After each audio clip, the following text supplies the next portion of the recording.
Hola, soy David Hernández y esta es la segunda parte del análisis del libro de Paulo Freire, Pedagogía de la Autonomía. En esta ocasión realizaré un pequeño resumen de esta segunda sección titulada Enseñar no es transferir conocimiento. En esta ocasión, así como lo hice en el capítulo anterior, tomaré algunos elementos indispensables y básicos para entender la propuesta progresista de Paulo Freire y ver la manera en cómo puede ser aplicada en la realidad de nuestros días, teniendo como legado precisamente esa enseñanza que nos quiso transmitir el pedagogo y filósofo brasilero al enseñarnos que la educación debe estar contextualizada, es decir, que debe relacionarse con nuestra realidad inmediata.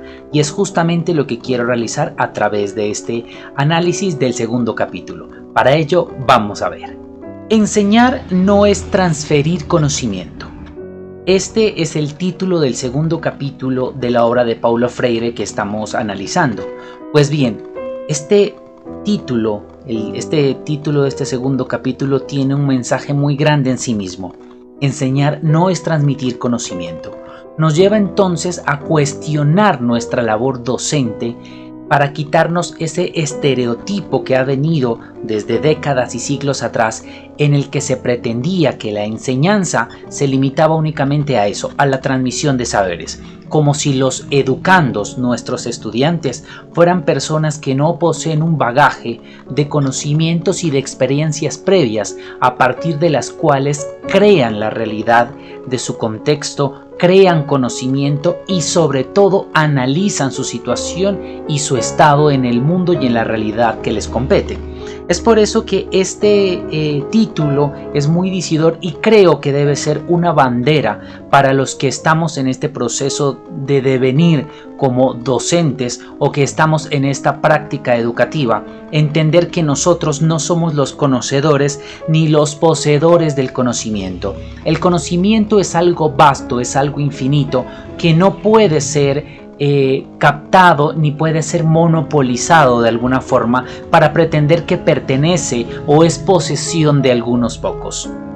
En este aspecto podemos hacer un comparativo con el concepto de filosofía y con ese paradigma o ese contrario que existía en la época griega de los sofistas, quienes se consideraban poseedores del conocimiento. Contra ello aparece, según la lectura que hace Pitágoras, los filósofos, quienes no poseen el conocimiento sino que pretenden el conocimiento, es decir, que siempre están en la eterna búsqueda inalcanzable e inacabable de conocer. Ese es el rol que debemos desempeñar nosotros como docentes. Sobre todo, ese es el tema o este es el bagaje que debemos heredar de la propuesta de Paulo Freire. Tener siempre conscientes, estar siempre en ese estado de conciencia de que nosotros no poseemos el conocimiento, por lo tanto no estamos llamados a transferirlo. Esa no es la labor de un verdadero docente. Por el contrario, un docente va a ser un guía, un apoyo, un tutor, un compañero en esa búsqueda inalcanzable. Recordemos que para Freire es importante que el docente esté siempre en ese constante búsqueda, en esa constante formación. Es decir, que el docente también sea un discente, un estudiante, un eterno aprendiz. Nosotros, cuando culminamos nuestra formación académica, no culminamos realmente. Lo que hacemos es terminar un estado, subir un escalón para continuar aprendiendo, para continuar llenándonos de saberes, de conocimientos, a través de ¿qué? Dirá Freire, de la curiosidad, de la crítica, que nos permite analizar y cuestionar eso que realmente está en nuestro entorno. Enseñar no es transferir conocimientos, sino crear las posibilidades para su propia producción o construcción. Aquí, en esta cita de Paulo Freire, sintetizamos lo que hemos dicho hasta el momento. Por lo tanto, entonces, el docente es un compañero antes que un instructor. El docente es una persona que lleva a sus estudiantes a través del ejemplo, a través de la crítica, a través de la duda, que despierta en ellos esa capacidad de construir conocimientos. Como diríamos de una manera más coloquial, los lleva a dudar, a no tomar los conocimientos y tragarlos sin antes haberlos masticado, haberlos destruido, haberlos fraccionado para conocerlos, para dudar de ellos, para querer saber más de lo que se nos está dando, de lo que se está transmitiendo. Otro elemento importante en este segundo capítulo de la obra de Paulo Freire, Enseñarnos es transmitir conocimiento, nos dice que la ingenuidad que encontramos en nuestros estudiantes debe ser transformada en criticidad. ¿A través de qué? De despertar en ellos, lo que hemos dicho, la duda, la necesidad de averiguar. Eso va a permitir en ellos un estado de crítica, entendida esta como esa capacidad de análisis, de estudio, ese deseo insaciable por querer saber más, por ir más allá de lo que se nos presenta. ¿Y en qué va a devenir ese estado de criticidad? Pues en un estado de un ser ético. ¿Y a qué se refiere Paulo Freire con ese ser ético? Habíamos dicho en el capítulo anterior que para Paulo Freire ese ser ético va a ser, por lo tanto, ese ser que está en constante transformación, que se transforma en primer lugar, que puede reconocerse como un ser que tiene el derecho a transformarse y a través de su transformación, reconociendo al otro sobre todo, reconociendo la existencia del otro, respetándola y valorando la existencia del otro, transformar su entorno, transformar lo que está en su alrededor. Esta es una forma de llevar la educación a la aplicabilidad.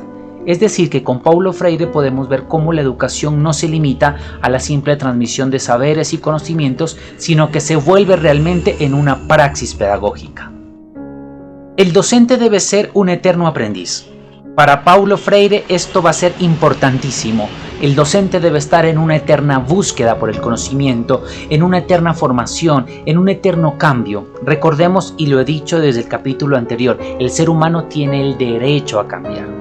Ese es un derecho innegable que todos tenemos. Si la educación no nos incita al cambio, si a través de la crítica no somos capaces de generar autocrítica, es decir, autoevaluación, reconocer qué son esas fallas, esos errores, esos factores que no nos llevan a podernos cuestionar, a evolucionar, a cambiar, a formarnos, a cultivarnos como tal, realmente la educación está en una tarea vana. Y déjenme decirles a todos ustedes que ese no sería el fin o el objetivo de la educación si hablamos de educación como un proceso formativo.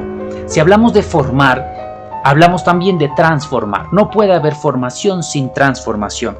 Es por eso entonces que el educador, en ese proceso de ser un eterno aprendiz, debe conocer su contexto. De hecho, lo que hace Paulo Freire con su propuesta es contextualizar una propuesta pedagógica para que sea aplicable a la realidad latinoamericana. Ya no pensarla desde una propuesta anglosajona, europeísta, que lleva a tomar conceptos que tal vez funcionan pero en un contexto y en una realidad diferente. Paulo Freire propone analizar la situación de la educación en nuestra Latinoamérica. Es por eso que entonces para Paulo Freire será muy importante que el docente conozca el contexto en el que se desarrolla, y al conocer el contexto debe conocer a los otros, individuos únicos y diferentes que traen sus bagajes, sus conocimientos previos, a partir de los cuales se van a continuar formando, a partir de los cuales hay que hacer ese proceso de transformación. Ya dijimos, no hay formación sin transformación. Cuando el docente lleva a sus estudiantes a que relacionen su realidad, su contexto, con los saberes que están trabajando, que están criticando, se llega realmente a un aprendizaje significativo. Es decir, a ver cómo nuestros estudiantes llevan ese conocimiento a su realidad, lo vuelven aplicable, llevan la teoría a la práctica. En mi desarrollo como docente pretendo eso con mis estudiantes, ver la forma en cómo ellos van más allá del simple espacio del aula de clase, que comprendan ellos que la formación no se limita al horario de una determinada asignatura, sino que va mucho más allá, que eso que trabajamos en determinado espacio físico y en determinado lapso de tiempo, debe convertirse en algo de ellos, en una herramienta para transformarse y para transformar su realidad, para poder aportar al crecimiento y la transformación de su entorno. Dice Paulo Freire también que ese estado de eterno aprendizaje del educador lo llevará o le permitirá estar en un estado de curiosidad. ¿Y qué permite la curiosidad? ¿Qué ocurre cuando un niño, que ese es el estado natural de nosotros, del ser humano, lamentablemente lo vamos perdiendo en el transcurso de nuestra vida por imposiciones culturales, ideológicas, religiosas? Nuestro estado natural es el de curiosidad. Entonces le pregunto a usted, ¿qué ocurre cuando un niño tiene curiosidad? En primer lugar, se atreve a preguntar. Ese es un primer estadio. Ir más allá, atreverse, preguntar, no tener miedo a la pregunta. Y 2, hacer la investigación, es decir, buscar para descubrir. Recordemos, ya lo dije en el video anterior, el ser humano se caracteriza por ese momento de la historia que le llevó a preguntarse, a querer saber más allá de los simples hechos. La historia del ser humano es un constante periplo de evoluciones por el simple motor del ser humano, que es la curiosidad, querer saber, ir más allá. Eso nos ha permitido y nos permitirá seguir transformándonos. El ser humano como especie es una especie que se transforma. ¿A causa de qué? De la curiosidad. Esa curiosidad nos lleva entonces a la crítica, al descubrimiento, pero ese descubrimiento es nulo si nosotros no dudamos de él. No podemos llegar a conocer algo y tomarlo para nosotros sin aplicarle una duda, sin querer cuestionarlo, sin querer saber más allá de él. ¿Qué hay detrás de ese conocimiento que se nos ha dado a nosotros? Ese es el estado de crítica que propone Paulo Freire y que es importante que los docentes lo manejen para sí mismos, pero también lo lleven a que sus estudiantes lo descubran y lo conozcan. El ser humano es un ser condicionado. Esta es una verdad y que no la podemos negar de ninguna forma. Nosotros estamos condicionados por nuestra cultura, por nuestro lenguaje, por nuestro contexto, por nuestra ideología, por nuestra familia, por la religión. Hay muchos elementos que nos condicionan.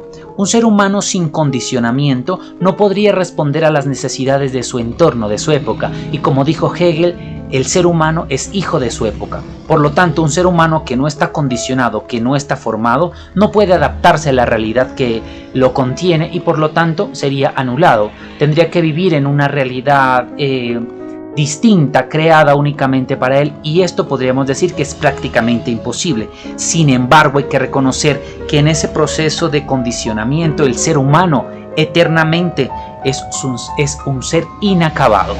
Por eso esta imagen que quise compartir con ustedes. El ser humano está en un eterno camino, en una eterna búsqueda, en un eterno periplo por transformarse. En esa transformación puede y tiene el derecho innegable a ser otro.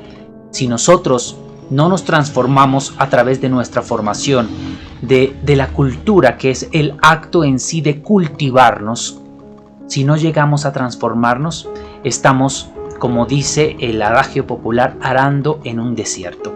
Es decir, no estamos haciendo nada. La educación debe llevarnos a reconocernos como seres condicionados, pero seres que tenemos ese derecho a transformarnos, seres inacabados, que nunca vamos a terminar de formarnos. En el momento en el que llegásemos a formarnos de una forma total, la educación dejaría de tener sentido, no habría para qué educarnos, llegaríamos a un estado de total perfección. Y déjenme decirles que la vida no es eso, la vida es cambio, la vida es continuidad, la vida es eterna búsqueda y transformación. Otro elemento importante que encuentro en este segundo capítulo de la obra de Paulo Freire, Enseñar no es transferir conocimiento, es el de la evaluación constante de la práctica del docente. El docente debe estarse preguntando en todo momento qué está haciendo, cómo está su práctica, de qué forma se está realizando. ¿Estamos consiguiendo los objetivos que nos hemos planteado? En nuestro proceso, ya hemos dicho, de posibilidad de cambio, estamos prestos a tomar el volante y girarlo en cualquier dirección dependiendo de las condiciones o de lo que se encuentre con nuestros estudiantes? Cuando el docente tiene esa capacidad, ese estado de autoevaluación, se va a enfrentar a los estudiantes de una forma diferente, va a presentarse de una forma amplia, con sus brazos abiertos, para permitir que ellos pregunten, duden, cuestionen. ¿Por qué? Porque cuando el docente se encuentra en un estado de autoevaluación, de autocrítica diríamos, está en un estado de conciencia que lo lleva a poder moverse en cualquier momento, en cualquier situación que le permita que sus estudiantes conozcan, aprendan y vayan con él. Ya hemos dicho entonces que el docente no es el poseedor del conocimiento, se reconoce como un ser inacabado y en constante transformación. Eso lo transmite a sus estudiantes. Por lo tanto, al ser un compañero de viaje, todos están en búsqueda. Es un compañero, un amigo, un tutor, un guía del camino que han de recorrer. Sin embargo, el estado del docente debe ser entonces la constante búsqueda, la constante pregunta, sobre todo esa autoevaluación de su práctica pedagógica. Y finalmente, para cerrar este resumen de este segundo capítulo de la obra de Paulo Freire, quiero rescatar algo que me pareció supremamente importante y que tal vez nosotros los docentes no tenemos en cuenta, y es lo que él llama la atmósfera pedagógica. Es decir, ¿qué ocurre o cómo nos presentamos en ese espacio físico-temporal en el que nos reunimos con nuestros estudiantes? Ahora también de manera virtual o remota, con las personas que se conectan con nosotros a través de la nueva tecnología, el internet y los espacios virtuales de aprendizaje. ¿De qué forma llegamos? ¿De qué forma asumimos? ¿Cuál es esa transmisión de alegría y esperanza, dice Paulo Freire, que debemos tener para que nuestros estudiantes la sientan? ¿Qué ocurre cuando un docente llega a una clase y llega con un estado de cansancio, con una muestra de desidia, de pereza? Sus estudiantes van a asumir, van a recibir esa energía, y el espacio, la atmósfera pedagógica se va a impregnar de eso, de pereza, de cansancio, de desidia como tal. Recordemos que Paulo Freire ya nos había dicho en el capítulo anterior que el docente debe actuar a través del ejemplo. Entonces el docente debe ser sobre todo esa persona que llegue a una clase a irrumpir con energía, con alegría, con ganas de transmitir, con ganas de que sus estudiantes a través de ese ejemplo también se llenen de esa energía, de esa alegría y sobre todo de esa esperanza. Esta creación, o este concepto más bien, de la atmósfera pedagógica es necesaria para la docencia. Déjame decirle que sin esta atmósfera no se puede conseguir buenos resultados. Aplicar esto, tenerlo de forma consciente en nuestra labor como docentes, sin lugar a dudas generará un cambio muy importante. Transmitiremos energía a nuestros estudiantes y nuestra aventura será realmente una aventura fructífera, llena de momentos emocionantes como tal. Esa esperanza que transmitiremos con nuestros estudiantes va a ser esa apuesta por lo incierto, ese apostar por lo que aún no conocemos. Sin embargo, como estamos en el estado o en la capacidad de poder cambiar, tenemos la forma de asegurar que esa incertidumbre, ese futuro, pueda ser favorable para nosotros. Pues bien, esta es la segunda parte del libro de Paulo Freire, Pedagogía de la Autonomía, el segundo capítulo, titulado Enseñar no es transferir conocimiento, y este es el pequeño resumen que quise compartir con ustedes. Los invito a ver el tercer y último video, donde realizaré el resumen de esta última parte de la obra del pedagogo y filósofo brasilero Paulo Freire.